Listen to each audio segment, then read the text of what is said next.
Welcome to the Indie Film Hustle Podcast, episode number 79. I believe the common denominator of the universe is not harmony, but chaos, hostility, and murder. Werner Herzog. Broadcasting from the back alley in Hollywood, it's the Indie Film Hustle Podcast, where we show you how to survive and thrive as an indie filmmaker in the jungles of the film biz. And here's your host, Alex Ferrari. Welcome, my indie film hustlers, to another episode of the Indie Film Hustle Podcast. I am your humble host, Alex Ferrari. Today's show is sponsored by Masterclass, and specifically Werner Herzog's Masterclass. I am super excited about this course that's going to be coming out real soon. But if you enroll now early, you'll get early access to his course. If you guys don't know who Werner Herzog is, he's an Academy Award-winning director. If you've heard his voice, you'll know who he is. He directed Grizzly Man, among other great documentaries and feature films. He's got a total of 70 feature films, plus over 50 awards. It's remarkable. So he decided to team up with masterclass.com to create an amazing online resource for filmmakers as he teaches you, as he says, the essentials of filmmaking that you can learn within 2 weeks, and you definitely don't have to go to film school. This is over 5 hours of video. You'll get a workbook that you could download, as well as access to Werner as well. So the course is coming out very soon, but if you sign up now, you'll get early access. So all you have to do is head over to indiefilmhustle.com/masterclass to download this amazing course, which I've already signed up for because I want to take it. Now, a lot of you have been emailing me, asking me about This Is Meg and the updates on what we're doing with This Is Meg. Well, This Is Meg is going to be launching their crowdfunding campaign June 21st. So please mark the calendar, guys. We need all the help we can get. And we're going to have some amazing incentives for film lovers, for comedy lovers, as well as for us indie film hustlers out there. What we decided to do is put together that amazing membership course, which I am now calling the Indie Film Syndicate. That's right. And the reason why I called it the syndicate is the definition of a syndicate is a self-organizing group of individuals, companies, or corporations formed to transact some specific business to pursue and promote shared interests. So I thought it was a perfect name for the membership site that we put together. Now, I wanted to let you guys know what you're going to get in the Indie Film Syndicate. You'll get access to a ton of already created online content, like our Filmmaking Hacks course, our Twitter Hacks course, how I got 10,000 Twitter followers in 10 weeks, and now that's ballooned up to almost 30,000 followers. Our Film Festival Hacks course, which is worth the price of admission alone on how to submit to film festivals. You're going to get sneak previews of the $1 Million Business of Screenwriting by Paul Castro. You're going to be seeing a sneak preview of the Screenwriting Blueprint by Michael Haig and Chris Volger, our DSLR video tips course, as well as how to build a website through WordPress, and a social media marketing tips course on all things Facebook, Pinterest, and so on, which we'll be adding to constantly. This entire membership is going to be being added to monthly. So as new courses come out, you get access to them. So if we have a $200 course or something like that comes out, you'll get it because you're part of our membership, as well as exclusive things that we're going to be doing, like twice a month, Google Hangouts, where you can talk to us about what's going on with This Is Meg. And also, by the way, you'll see the entire process of how we made This Is Meg, so you can kind of see, you're a fly on the wall and see what we're going through. So right now, we just finished making our poster, which I'm going to put in the show notes so you can see what the poster looks like.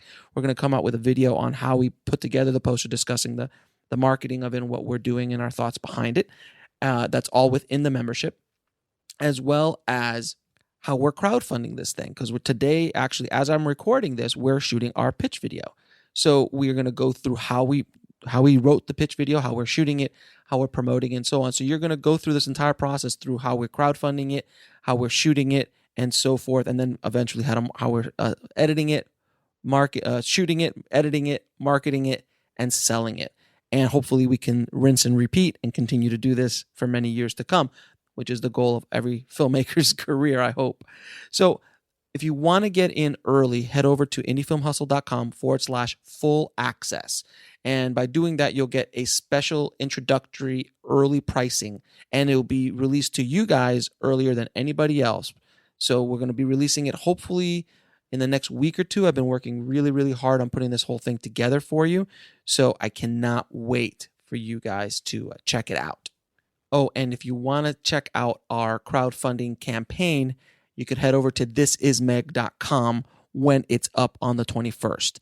And then afterward, you'll go to after the crowdfunding campaign's over, then you'll see it'll go directly to our website. So you can see how we're marketing and putting that website together as well. So this episode is a fun episode, man. I wanted to bring Christian on for a while, and I finally got him locked down to do the interview with us. And Christian goes back with me, God, probably about 10 years. He was a big fan of my film Broken and a lot of the stuff he was doing at the time. So we kind of were kindred spirits in that way. And Christian's gone on to be a very successful director in his own right. He has directed, he started off with like, I think it was a $10,000 budget horror movie, and now he's in the millions of dollar action movies that he's doing internationally, shooting all over the world. It's kind of crazy. And the story of how he did it, coming out of Palm Springs, California, which if many of you don't know, Palm Springs is probably about a couple hours outside of, if not farther, out of LA. So it's pretty much not LA by any stretch of the imagination.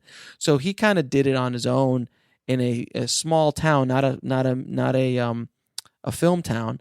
And he's worked with some amazing talent, and he's done some crazy action and horror movies, and it's pretty inspiring to hear his story. So I wanted to bring him on the show so you guys can get an idea of how he did it. So without further ado, here's my interview with Christian Sesma.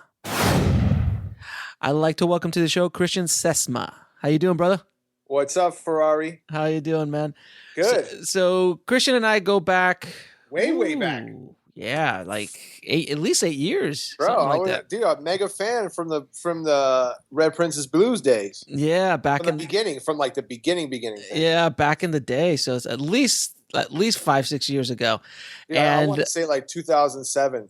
Yeah, around there. Yeah, so it's a while. That's definitely a while. I know why. I know how I came across your stuff. Like I was looking to do like how to do VFX stuff. And I came across Broken. Like, dude, this guy's dope. You did the Broken. You saw Broken stuff. Yes, yeah. I was like, yo, this dude's on point. I appreciate it. Yeah, man. no, and that's what happened. I mean, I was doing a tiny little horror thing, and all we needed was just like a few muzzle flashes, like friggin' VFX. Oh no, you type in the word muzzle flash in Google and we pop up somewhere, I'm sure. Oh, totally. Even dude. Today, I think we still do. Yeah, totally. So that's how it happened. I was like, man, this guy's from the same, like he's doing it from the same kind of camp that, like, you know, film school that I'm from, which is just go and do it.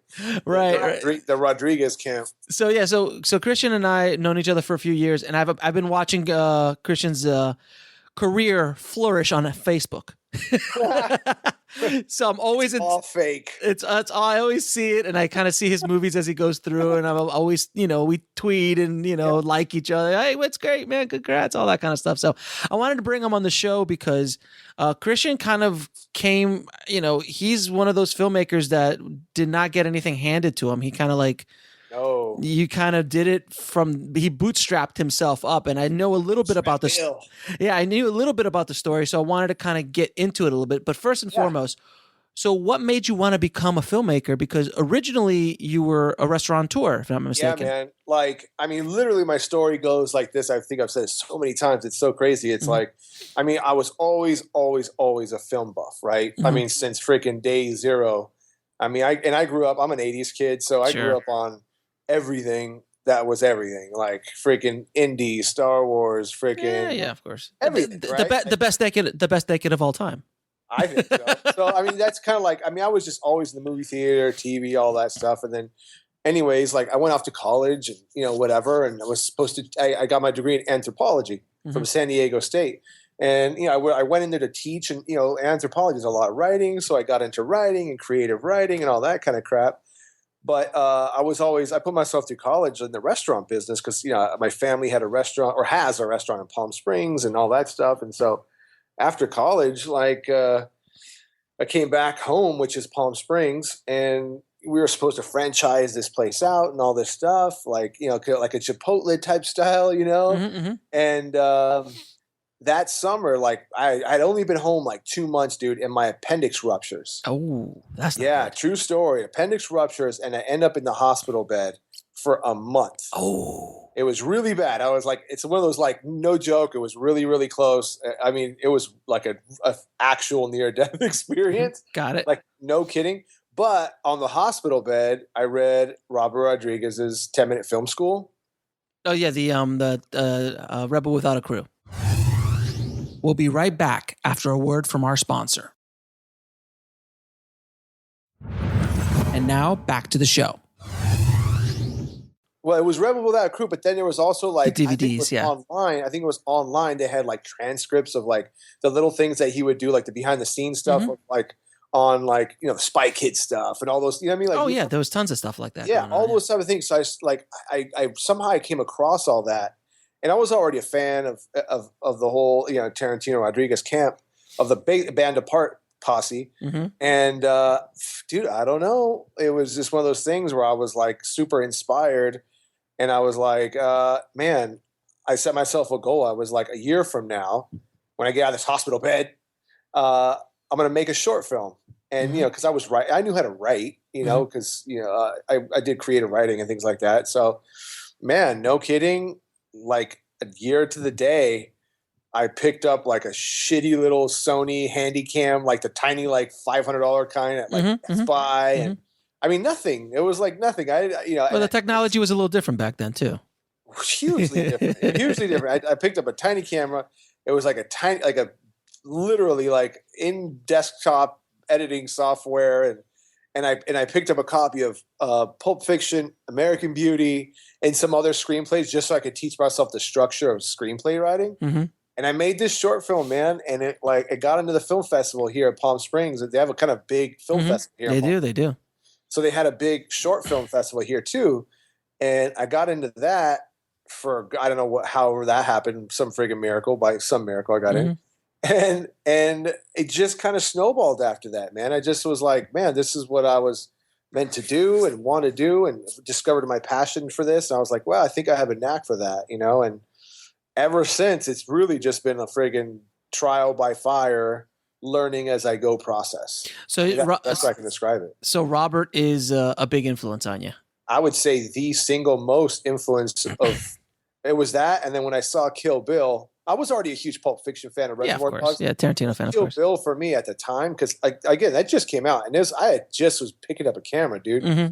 I mean, teaching myself how to do this, and that one was a huge inspiration too. Where it's like, wait, you can do whatever the F you want to do. Like, it was like Kill Bill was one of those movies you're like, hey, you can do whatever you want to do. You know what the movie was for me? And I look back and now it's a fun movie, but the concept was like of that you can do whatever you want to do was Once Upon a Time in Mexico. Yeah. That was the one I saw him like doing stuff, and I had being a big fan of, I mean, Mariachi came out when I was in high school. Right. So I was working up at the video store. So I followed Robert's career since, like, I mean, I saw Mariachi in the theater. Like, I go back with Robert. So I studied all his stuff, but that was the movie that was kind of just finally said, hey, you could do this. And that's when I picked up the mini DV and Shot Broken. So we kind of come from the same influences. Totally. Mini DV, the little camera, dude. Yeah, I had the DVX 100A, which was badass back in the day, man. That was the camera.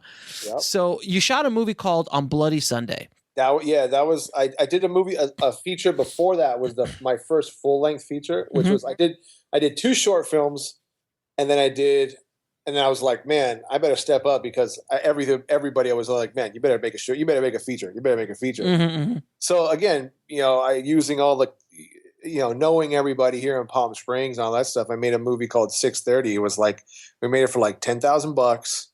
It was like borrowing money from like my dad and my aunt, the usual story. Sure. Credit cards, right. Yeah, the whole shebang. Did that, and that got bought by a little company called Westlake. But dude, it got put out everywhere, like Blockbuster, Fry's. It was a different time. It was a different time. Yeah, it was before the DVD bubble burst. Yeah. You know, and so right after that, I did a little movie called Bloody Sunday, and then Warner's Home put that out. But now on Bloody Sunday, you have the one big thing that a lot of indie filmmakers don't understand is that you had a star in it. And from the Robert camp, a big Robert star, which was Danny Trejo. Yeah. So how did you get Danny Trejo on such a small budget? And what was the budget on Bloody Sunday? On Bloody Sunday was $100,000. Okay, so you boosted that up. So how did you get that $100,000? If you want me asking, no, it was like I had kind of made a little splash here in your own hometown, sure, thing, and there was just local money guys that wanted to maybe invest in making a movie, this and that. Mm-hmm. One guy was like, well, a kind of financier guy was like, well, I want to maybe look into different stuff. And I was like, hey man, we just did this little 630 movie for nothing, with like 75 G's to 100 G's. We could make something cool. At the time, like horror was selling like crazy. And we had teamed up with another distributor that somehow I got in whatever with. And they had an output deal with Warner Home. Mm-hmm. And it just was like a really, again, and this was like the third time I ever picked up a camera type shit, it was right. It's like, I always said that for me, man, my film school is like on shelves. So it's like, it's been, and like you said, man, you said it, it's been like that process. It's been very unapologetic. It's been like making mistakes publicly. Mm-hmm. It's been, which I think is like, it's unapologetic, but it's also like it prepares you for like what's to come. Because if you can't handle like the internet, you can't handle the internet. Brother, listen, man. When I came out with Broken, man, it was awesome at the time because I got so much love, and then I got a Roger Ebert quote, and the haters came out. They were buying Haterade by the pallet. Bro, and that's before the term haterade even happened. Oh no, that was before trolling. Like trolls weren't even a thing yet. Now it's ridiculous. Now people do it for fun. Yeah, but so it was brutal.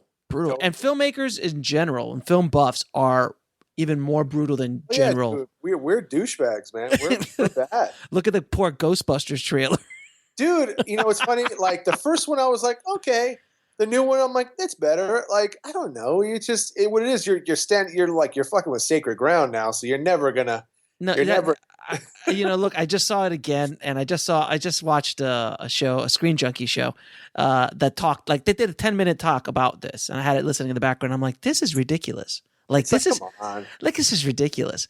But with that said, I did see both trailers, and now we're going to go off topic, guys, for a second. I did see we're just going to geek out for a second. I did see the trailers, and my opinion is, look, it looks like it'll be like a fun. It's not a Ghostbusters movie. No, in my eyes, it's just another comedy, another Paul Feig comedy. But the way they brought this back, it shows like there's no respect for the original. And with something so this is hallowed ground. Yes. So because it did not, like, there's so many ways you could have brought, for instance, like Jurassic World did it right. Jurassic World did it right. Like they kept going knew back exactly what Jurassic Park was, right? And they kept referring back to it. Yes. Not one thing. Like I just saw the new trailer today, and they're like, "Oh, and are there ghosts? Is it real?" I'm like, seriously? Right. Like you're in New York. We went through this 20 years ago. Yeah, totally right. At least. That's the kind of way you kind of reboot something like this. Yes. And as you have to pay respect to the original material. 100%. And that's what Marvel's doing so well. That's what Star Wars did insanely well. Yep. I mean, whether you like the movie or not, at least they paid respect to move on to 7 times in the theater. I saw your Facebook, dude. I know. 7 times. It's also because like my little one, she was total Star Wars geek too. She's like, "What are we doing today? Want to go watch Star Wars? Yeah, yes. Okay, let's go." So it's on constant loop now at the house, I'm assuming. It's on a lot. But anyway, so let's digress we digressed through our Ghostbusters geek talk. But can you discuss a little bit of how important a bankable star is when you're looking for distribution? I mean, because I'm imagining Danny Trejo helped a lot on Bloody Sunday. Yeah, I mean, at the time, that's what happened. I mean, they needed somebody recognizable at the time, and I think at the time, and that was 2007 when I did that. Mm-hmm. It was even still a different landscape than it is today, which is even tougher. Like now, Danny's not. Yeah, Danny on a $100,000 movie might not do the same because Danny does a lot of movies now. He does a lot of movies, and you now again. What's funny is Danny in the new movie you have coming out next month. Like I called him up. I'm like, dude, do you want to just do something for fun? He, like I said, we've done a lot now together, which is cool. And you still, again, nowadays, unless you have a ginormous star. We'll be right back after a word from our sponsor. And now back to the show. You need a whole bunch of name actors. You need an ensemble, and he's like part of an ensemble. He's a good ensemble actor. Yes, absolutely. But he's not going to carry a movie all by himself. And, nowadays, man, without a bankable name, you can't even for at least the genre that I'm doing, which is action comedy, stuff like that, action stuff. You can't even get a movie made without it. You just can't. Nobody's going to finance it. Right, and it's just because there's just too much competition. Yeah, it's just the game. It sucks because I would love to just go in and pick the best actor for the job, which is just not the case anymore. Now it's like, who's the most bankable actor for the job? Who's going to sell Europe? Who's going to sell Japan? That's literally what it is. I mean, literally, I supposed to do something in June, and I written this thing, and they approved the treatment. I wrote it, paid for it, and all of a sudden they get to like, wait, this is way too ethnic. I was like, what? You can't make the bad guy a Japanese guy. I'm like, yeah, but the hero's a Japanese guy. They're like, no, it's not going to sell in Japan. No, you gotta like make the thugs like very just generic. You can't give them a specific ethnicity. I was like, this is dumb. Yeah, but I mean, and the kind of, I mean, you're making genre movies, so you love genre. I'm a big fan of genre. I mean, basically my entire career so far, up to this date, has been very genre based as well. But at a certain point, you're an artist. You want to express yourself as an artist, and dealing with all this kind of stuff sometimes, I imagine, has to be a pain in the ass. It's one of the most frustrating parts of it, but it's like, me and my guys, and because I have worked with a pretty tight knit team, and we're just always like, well, what are we going to do? Are we going to play the game, or are we going to like not play the game? And so I've always been one that's just like, if I'm going to change the game, I gotta try to do it from the inside out. I've never been one to really think that the game changes from the outside in. I think you kind of have to infiltrate and then change it from the inside, kind of like, as a natural process, I think, and kind of like what Robert did with Desperado. Totally. I mean, he came in like, do you know that before Desperado, there had not been a female co-star Latina in like 40 years in a Hollywood movie before Salma? That's crazy, isn't it? That's crazy. Now you think about it like, oh, there's Latinas everywhere. I mean, look at Fast and Furious. I mean, come on. Yeah. It's a whole different world now, but that's just the way it was. And he did it that way. He like completely got in the back door and did his thing. And same thing with Quinton. Quinton did, whatever he wanted to do. Right. You make money, they let you do a lot of stuff. No, exactly. You gotta, you show them you can do it, and they, and again, then all of a sudden you're a genius and you did something new. Right. Exactly. But really, you're just like, I don't know. I just did what I wanted to do. Exactly. Yeah. And that's what some of the things I preach all the time is like, just nobody wants another Robert Rodriguez. Nobody wants another Quentin Tarantino because they're already there. They want another Christian. They want another Alex. They want another John Doe. For sure. You know what I mean? As opposed to trying to, rip off somebody else's thing. You could be inspired because we're all inspired by everything. For sure. Of course. I mean, all those guys are inspired by it. I mean, Jesus, Quentin, hello. Right. I mean, he's the most verbal of them all. Exactly. So after on Bloody Sunday, you did a movie called Shoot the Hero, which is kind of where I met you. My first kind of real movie. Yeah. Right, with Jason and Danny. How was the production of that, and then and how to sell it, and when you sold it, how did that go? Yeah, that was like the first time like I ever had any kind of real cash, and that the budget on that was like, I mean, real cash like for an indie, you had hundreds of thousands, right? So we had like 400 G's for that, and at the time that was it's a lot for me, and that was just one of those things where it just got put together because a casting director I knew that I was dealing with kind of brought up Jason, and I was obviously a ginormous Jay fan. Sure, of course. And I was like, well, it would be awesome if we made Jay this kind of weird, geeky dork guy, not like, Nooch, who I'm a huge Nooch fan, but, just make him kind of play anti what he's usually done.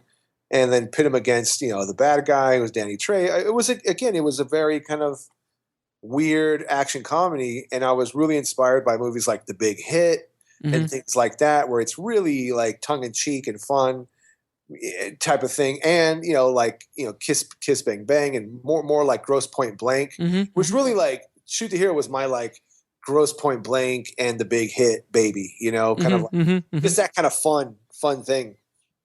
But yeah. And then selling it. Do you how involved are you in the selling process of this? Or are you just basically a gun for hire? No. These are things I put together and I'm a producer on. Okay.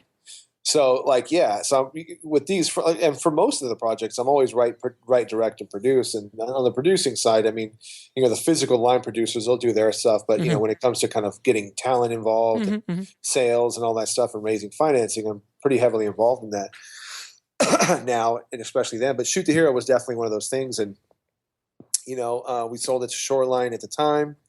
And they put it out. I mean, it was cool, man. It was like the first kind of nice little VOD release, and it was on Showtime for like 2 years. Now, real quick, how did you get it to your distributor? Like, I'm trying to break it down so people can understand the process. Basically, we shopped it around with a sales rep. Okay, with producer's rep, got it. Yeah, producer's rep. Yeah, and they landed the distributors for it, and they kind of they take it from there, and without getting into the crazy dynamics of what that is. How those splits go and all that stuff and the percentages and things like that. I mean, you just hope that you can come out, break even. And, if you're breaking even on a movie, you've won. Yeah. It's the truth. I mean, on an indie movie, I mean, we're not talking like, tent poles, but on an indie movie, if you break even or make a little bit of money, you did well. You're you're 98% ahead of everybody else. Right. Yeah, exactly. So, Shoot the Hero was kind of that. And, fuck, man, it just they did okay with it. I think cable was pretty cool with it. And then again, it happened in 2009. Different landscape again. Different landscape again. Netflix was barely coming out. Like Netflix was still transitioning from like the actual Netflix like delivery DVD to the house, to now like streaming. Streaming hadn't hit yet. And VOD was, like the only VOD was just like Time Warner Cable and Direct TV things, like just those, that was pretty kind of newish, So, again, but again, this landscape just keeps changing. Now, you've worked with a bunch of different personalities and actors in all of your movies.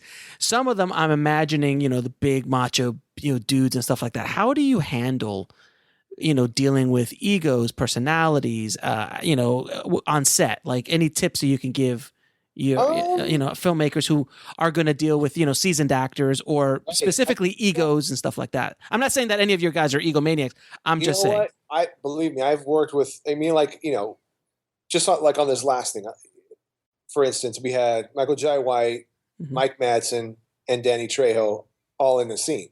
And if you went by just kind of the rumors of like, oh my God, and there's going to be like a bunch of egomaniacs on set. That's not, I think it really, I mean, if my advice to like any filmmakers is like, look, the tone of the movie comes from you. You're the captain, you're the general, you're the one who they're going to look up to and say, and these guys, these seasoned veterans who have been on $100 million sets are going to step on your indie and go, all right, am I here wasting my time? Or does this person actually have a vision? Do they know what they want? Am I wasting my time? Am I respected? That kind of thing. So I've never had a problem with that ever, ever, ever. I think just because, I was always a mega fan of these guys already, but I don't fanboy out. I just was like, dude, this is awesome. They know I'm a fan. And it's like, hey, we're going to do something for me, we're going to do my thing here, So I think setting the tone as the captain of the ship is crucial, right?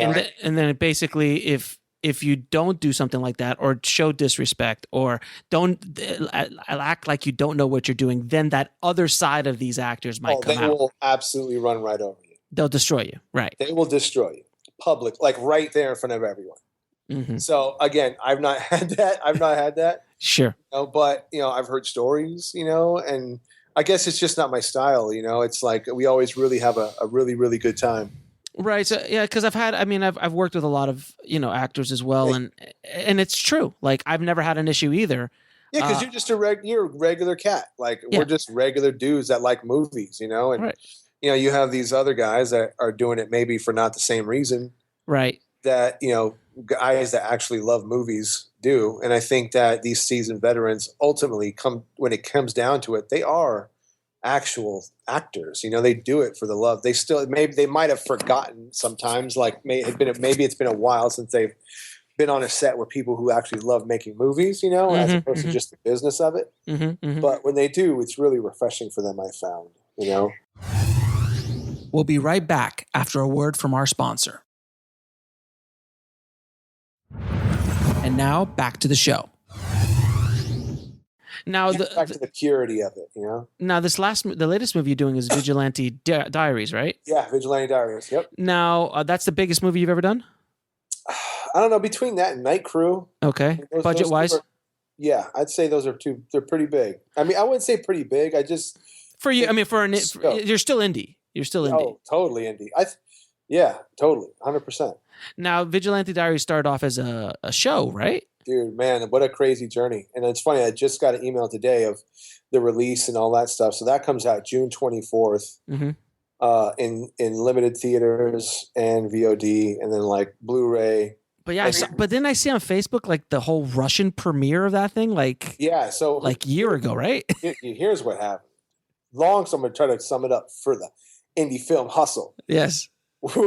Between jobs, just like I am right, like between gigs, we were like, fuck, man, we got to work. Like, we got to do something, right? Like, we better do something. So me and a buddy of mine who is the co-writer and creator, Paul Sloan, who is the actual vigilante, we go, man, let's do like a web series. Again, a different landscape from when web series were really doing a lot, Like, so let's do a web series. And we'll basically the inspiration was to do a Punisher type web series because we're such Punisher fans, And you I'm assuming on the side note, do you like the new Punisher? That was it. That's he's the best Punisher ever. Go ahead. Ever of all time. Let's move on. Shane the Punisher. So we make this crazy like web series, and at the time it was financed by my buddies over at it was called Chill.com. Chill.com was like this. They were doing like it was like a startup, and they were doing kind of like the crowdfunding style, right? But they actually it wasn't they put up the cash for it. So they gave us cash to make 2 episodes, and we did a whole big old thing at like Comic-Con, and it was Jason Mewes and it was my buddy Paul, and we did 2 12-minute episodes of this stuff, right? And Machinima put it out as kind of like this little premiere and kind of got it out there saying, hey, and the style was like, if people liked it, they'd buy into it like a crowdfunding style, and we'd use that money to make more, right? But, they gave us the initial startup cash. But that company, that kind of idea fizzled out, and whatever happened, and we did that footage was just floating out in the ether forever. And then a year later, we had just finished and premiered Night Crew, which is, dude, I'm dying for that thing to come out. And a producer buddy of mine and his financier guy was like, hey, dude, don't you still have 20 minutes of the original Vigilante Diaries web series floating around? We're like, yeah. Like, do you want to turn that into a feature? If you already have 20 minutes, then we'd only have to fund an hour. Right? You're kidding me. Oh my God. That's what happened. And we were like, all right, we're bored. Again, in between projects. So in between the 2 projects, we made the web series. Then we went off to I made a movie called Night Crew and then a movie called AWOL. And then again, in between movies, these guys were like, you want to go make this really quick? We're like, yeah, fuck it. I don't know. We've always been on the thing like, don't say no to anything unless it's like junk. You know, if it's us. Yeah. Like if it's us, like there was like no money in it. So they're like, we'll give you a couple $100,000. We're like, all right, let's go do it. And we did, and we made the feature, which was the original Vigilante Diaries, and people loved it. And it was funny, like people dug it a lot, and they were like, we're going to finance a sequel right off the bat because at one time a distributor wanted both. Okay. And so we wrote a sequel, we did this, and we went off to shoot this in Armenia.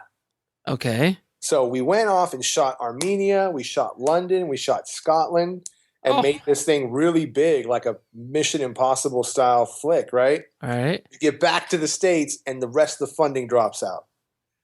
And we're like, oh shit, what are we going to do with all this like amazing footage? Right. And it was just dead. It was dead. And we're like, holy crap. And then I was like, why don't we just make this into one giant indie film? You know, like I had not seen anything like that before. Right. So another financier came in and gave us another, chunk of cash to finish this off and shoot a new beginning, shoot a new ending, incorporate all this footage that we had shot overseas and stuff.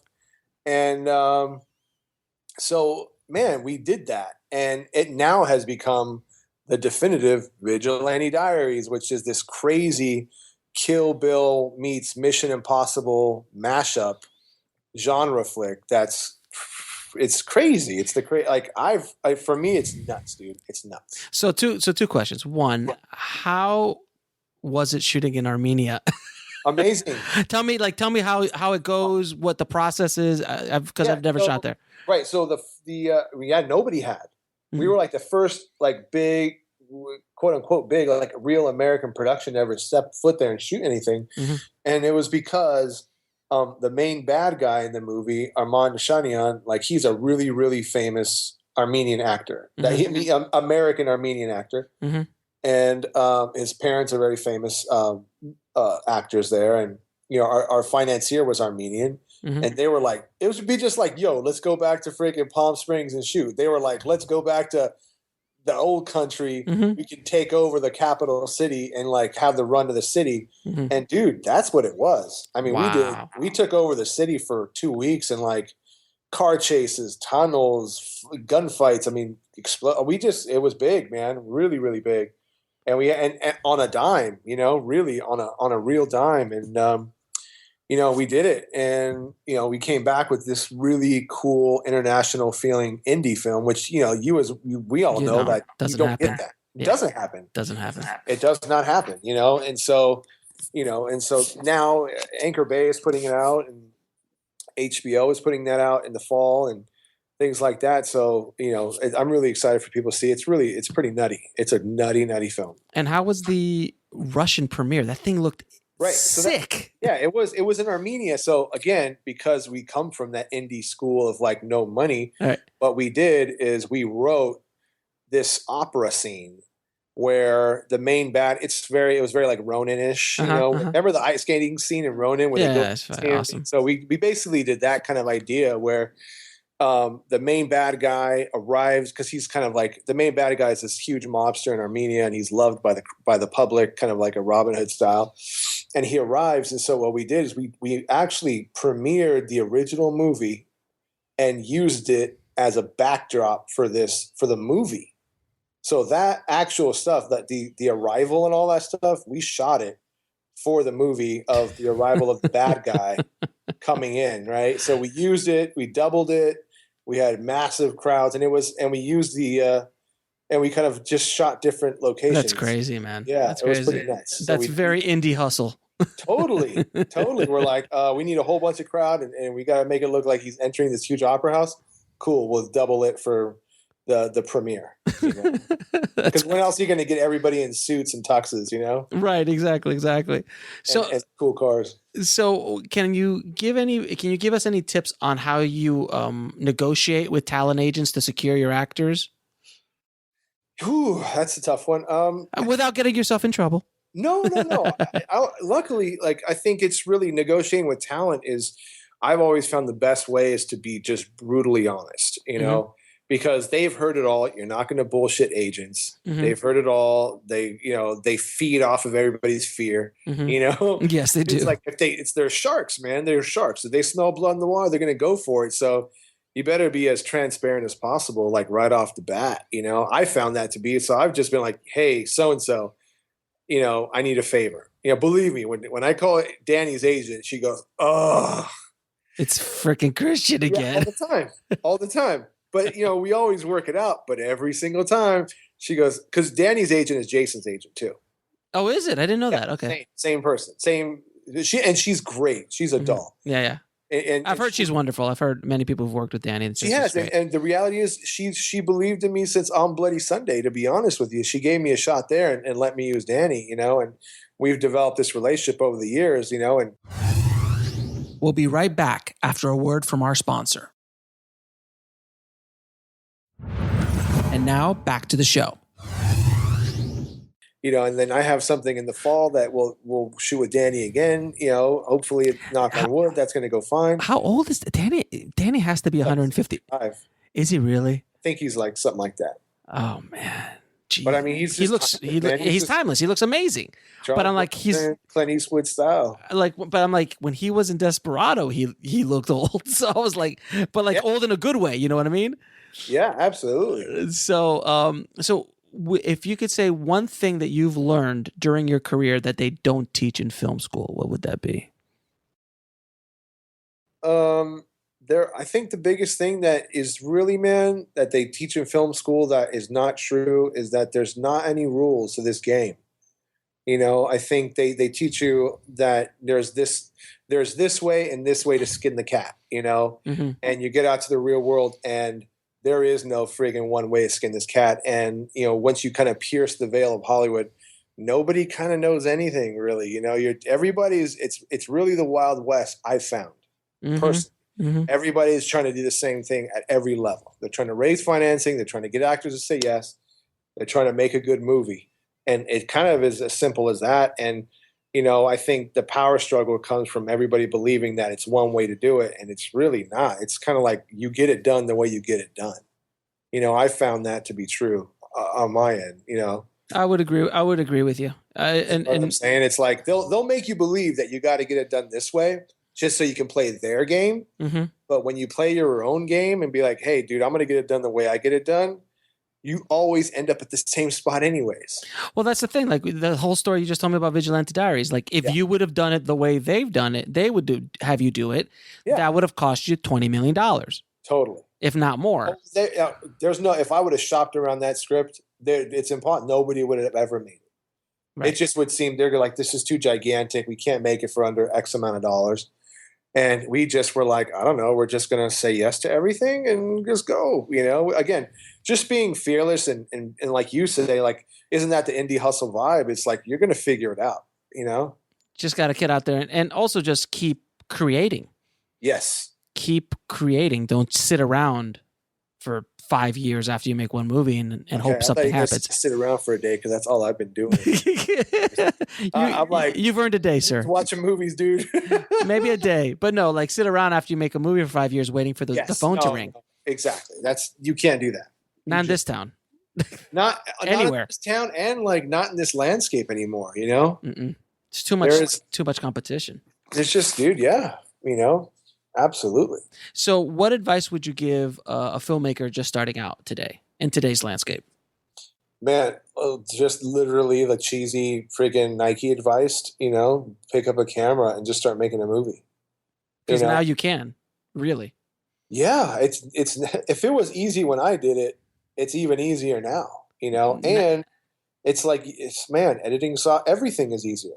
I mean, you could pick up your iPhone like Tangerine and shoot, and shoot a feature that wins Sundance. Now, again, mind you, you have a good story. Story's always helpful. Of course. I mean, it all starts there. But I mean, if you're talking about equipment, which is always a pain in the ass, gear and stuff like that. Gear's cheaper than ever. Man, totally. High quality, 4K, like 4K nice DSLRs, man. You can totally do it. It's never been easier to shoot a real good-looking movie, professional quality, than now. No, absolutely, and it's only going to get easier and easier and easier as again, and that's just to make a movie. Now, mind you, like we're talking about selling and making money and all that stuff. It's kind of that's in a whole different bracket. But you start off with the basic, which is just getting your feet wet and making a movie. Just keep making content, making films, doing whatever you can. And eventually, someone's going to take notice. Yes, absolutely. Because in all honesty, though, there might be a lot of people making movies, but there's not a lot of people making 2 and 3 and 4 and 5 movies. Like, there's a lot of one-timers. And a lot of, I almost got out of the gate, and I just got one movie distributed to, but the dude that does 2 or 3 or 4 or 5, and let alone makes a little money with it or breaks even with them, that's rare. It is. It is. It's very, very rare. So, I got last 3 questions I ask all my guests. What is the lesson that took you the longest to learn in the business or out? Ooh, good one. I think the lesson is, I think me personally, what I always struggle with is the fear that nothing's going to happen again. Right. Yep. It's like you do one and then you forget, you get fearful that it's not going to happen again. It's like, I've been here a lot of times now. And I think there's without getting a little hokey or whatever, there is something to be said about having some faith in the process and faith in yourself and, maybe faith in, the powers that be. The movie gods, and I think, I mean, dude, I struggle with that constantly. It's like after every movie, you're like, man, what's next? But I think the work will always kind of carry through. So I think the lesson that it's been the hardest is to have some faith that the next one will come if I work for it. Very good lesson. Now, what are your 3 favorite films of all time? No particular order. Aliens. Good. James Cameron Aliens. Whew, man, it's a hard one. The new Ghostbusters, obviously. The new Ghostbusters. Catwoman. The new Ghostbusters. Batman versus Superman. No, I'm joking. I actually love that movie. Did you like it? I haven't seen it yet. A lot. I like Watchmen a lot too, and I love Watchmen. Watchmen for me. Yeah. I thought it's the same thing. Got it. Anyways, Empire Strikes Back. Okay. And geez, depending on the day, I mean, something new like, Gladiator, or there's some of the classics, I mean, I love so many movies that the top 3 is hard. But, I know. I mean, Aliens, Empire, something like that. I fluctuate between, Blade Runner, Fight Club, Shawshank. Yes, that's the thing. I mean, you could just keep going. The list keeps going and going. Yeah, because I'm like, the third, what would be a third? I'm thinking Gladiator, then I'm thinking like... The Gladiator's up there too. I love it's like Braveheart, or like, or, just kind of like game changers, like, god dang. Yeah. I remember when I saw Blade Runner for the first time, I was like, damn. Yeah, dude. It's just like, damn. Yeah. I mean, dude, talking about it never been done before. Like, everybody's copied that. Oh, God. I mean, are you serious? I mean, everybody and their mothers copied that movie. Yep. And continue to copy it. Totally. Though I was working with a director years ago, probably 4 or 5 years ago, a huge music video director. Like a big music video director, like MTV Award winner. I mean, the big thing, right? And I'm sitting there coloring something for him. And I'm like, yeah, I'm going to make this look a little like Blade Runner-esque. And he goes, what's that? Whoa. And I'm like, what? I literally stopped.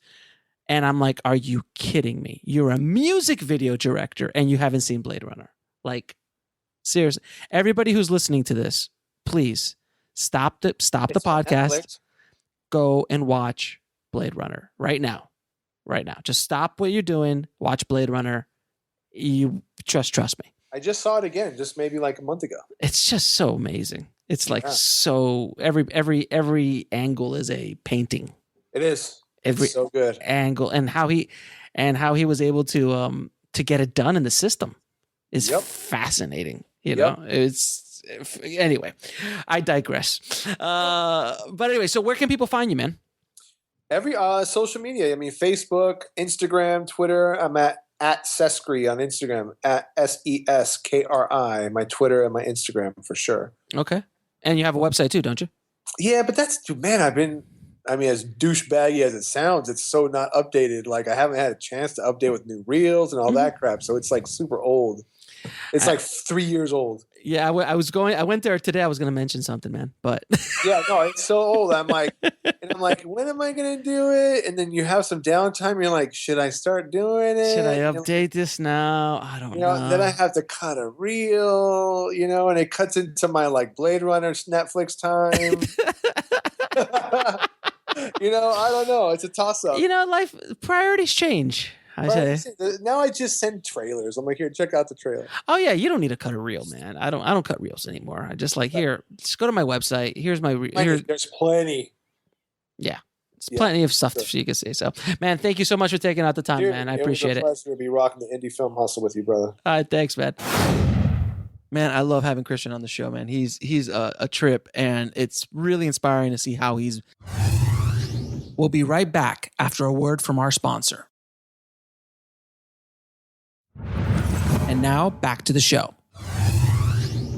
Been able to do what he's done, so definitely gives us all us indie film hustlers out there a great inspiration to move forward. And it can be done, boys and girls. It can be done.